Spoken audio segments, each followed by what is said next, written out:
As someone who was born right there at the border of the late Gen X to the very, very early millennial part of time in the early 1980s, I have the benefit of having watched technology and watched society in general go from a highly analog, manually operated kind of thing to highly automated and highly tech related kind of stuff. And I have to say that one of the things that I'm noticing now is how history kind of tends to work in cycles. Those of you who are older than I remember cable. You remember, and I know cable's still kind of a thing, but it's been very highly overshadowed by streaming services. But if you remember cable in the very beginning, and I'm kind of too young to remember like the very, very early days of cable. I was very young when that really started becoming a major thing. But when TV first started, you had the big major networks. I don't remember exactly what they were, but they were the three-letter names, and there was only like 3 or 4 of them. You only had those major channels when you were trying to watch TV, and it was just over the airwaves and that kind of stuff. Then cable got introduced, and then all of a sudden, you have all these extra channels available to you. And I remember in the 90s. Scrolling through channels, trying to find something to watch, and just being bored out of my mind because I just couldn't find anything that captured my interest. And I have to say that there's a massive parallel now because Netflix and Amazon and all these streaming services, now that we have so many different streaming services and everybody has a few things that are really interesting and then just a big pile of crap on that's just a couple of really nice diamonds piled on top of a massive pile of turds.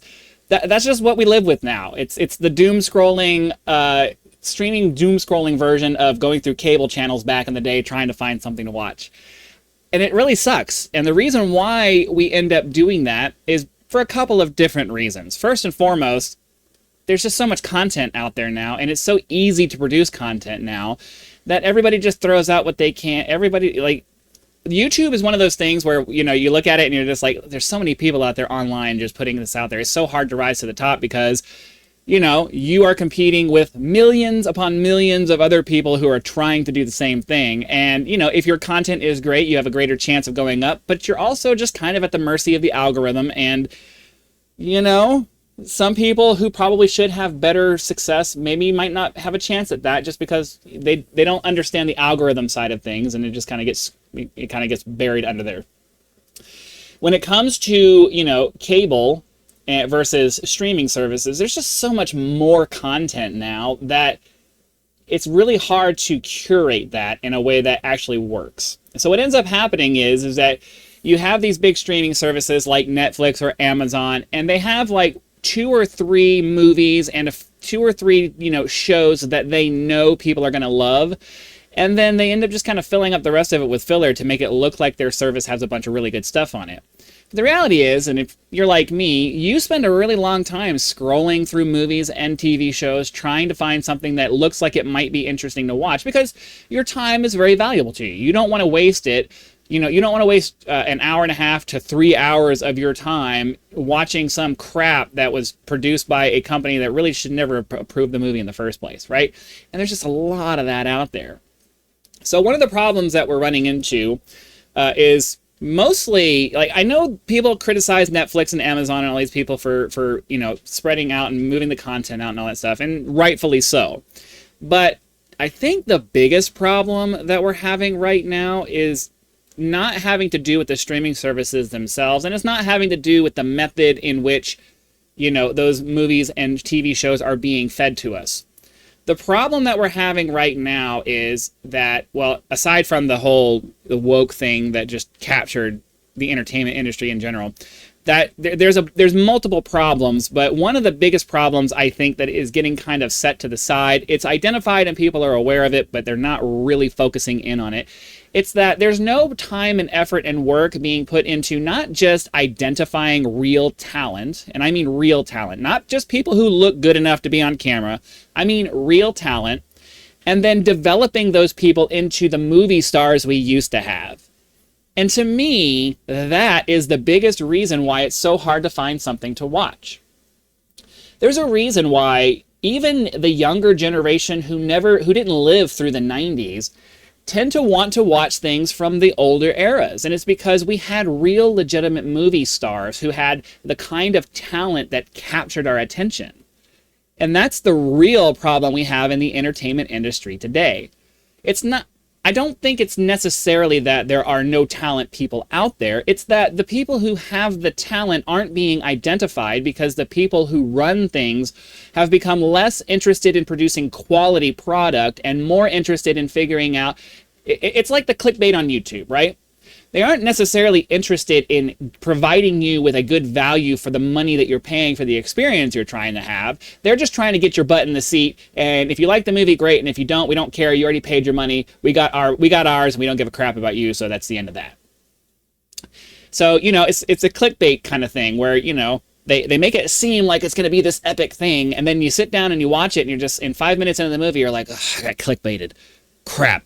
And this is why you end up scrolling through Netflix and Amazon and all that stuff, because you see a thumbnail for a show or a TV or a show or a movie or whatever, and it captures your attention. You start reading it and you're like, but I don't know anybody in this movie. I don't know any of the actors, and I don't know that I want to risk my time on these unknown people that, you know. If I have a choice between watching a movie with Tom Cruise in it versus watching a movie, even with some of the newer, you know, movie stars that we have now, like, I'm going to pick Tom Cruise. Like, that's not really a hard choice for me. When I'm looking for movies, I'm looking for movies that have actors like Morgan Freeman, Tim Robbins, you know, Tom Cruise, Matt Damon, you know, even you know, a lot of the big older female actors like Angelina Jolie and Scarlett Johansson, and you know, some of the older stuff that she did. When you're looking, there's a selection bias that we have where we want to make sure that the time we're spending is going to be a good investment. And when you don't have a benchmark that lets you know that, you know, because this really great actor is associated with this product, I have a much higher chance of this being worth my time. If I'm watching a movie with Morgan Freeman in it, I mean, that's almost guaranteed to be an awesome movie. Almost guaranteed, because he doesn't do movies that suck. He just doesn't. You know, if I'm watching a movie with Bruce Willis in it, if I'm looking for like an action movie, I'm almost guaranteed that movie's not going to suck. I mean, he had a couple of kind of crappy ones, but for the most part, on balance for his acting career, his movies were really good.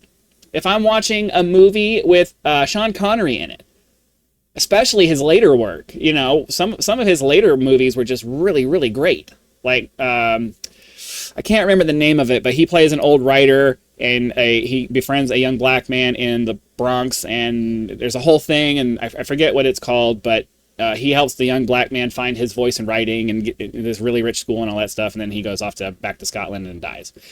I forget the name of the movie, but if you've seen the movie, you know what I'm talking about. But like, that was a really good movie. And this is the problem that we're having in the entertainment industry today. I firmly don't believe that the talent pool has fallen off, and that there's nobody out there who has the talent to become a mega movie star. I think the problem is that the companies who do this stuff in general obviously have been focused on the wrong things, like woke ideologies and things like that, trying to make sure that that gets put into the movies.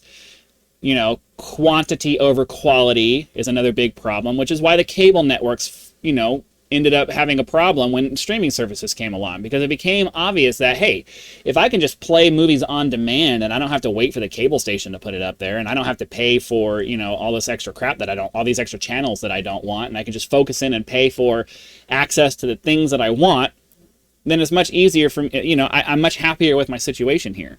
But then Netflix ended up losing their rights to a lot of stuff. They didn't hold on to their, you know, I'm not a big fan of monopolies, but at the same time, I'm along with everybody else where I'm just like, I kind of want to just pay for access to one service that provides me with all of the medium known to man, right? I'd much rather pay like $30 a month and just get access to everything than to pay, you know, $7 or $8 or $15 or even $15 a month and get access to maybe 2 or 3 movies a month that has something reasonable to watch. You see what I'm saying?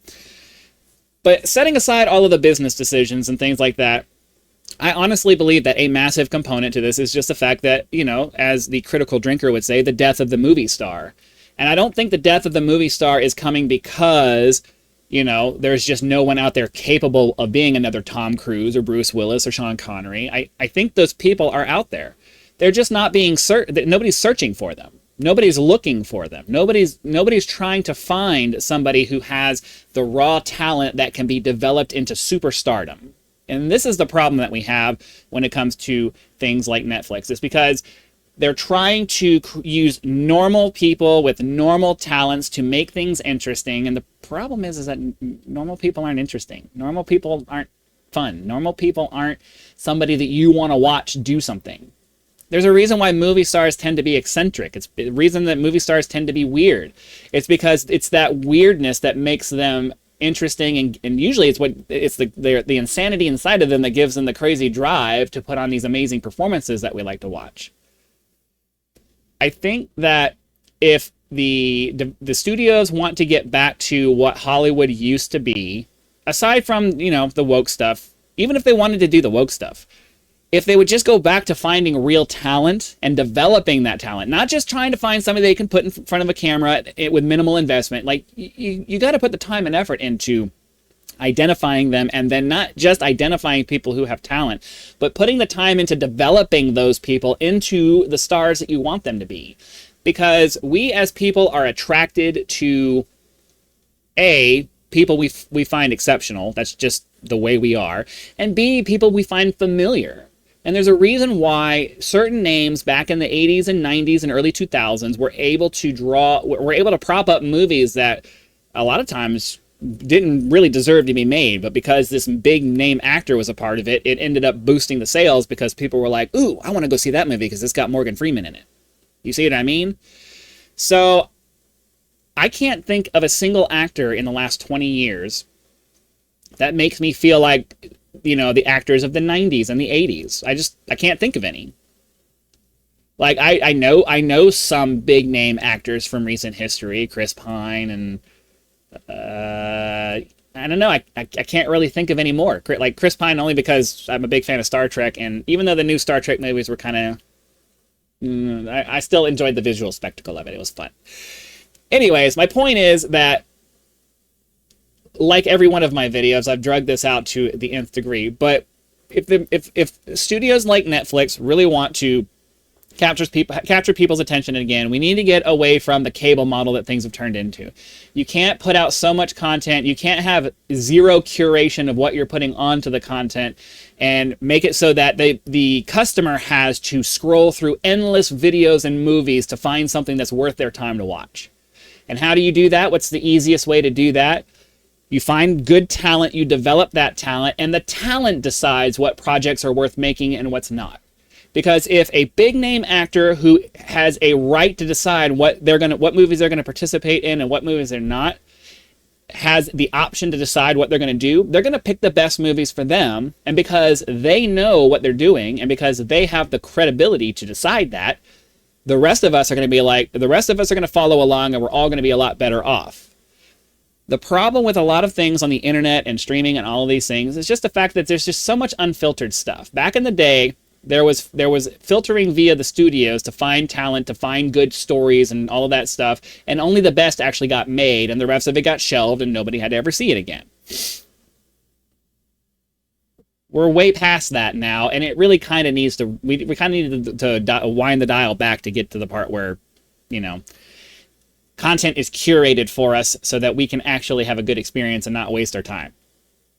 I know that many people are going to be upset by that thought process, and, you know, it kind of rubs me the wrong way too. I'm a freedom of everything kind of person, but at the same time, if I'm paying for a service, I kind of expect the service to provide me with quality content, which means they kind of have to curate it. And that means that they're going to have to have some discerning of what goes on the platform and what doesn't.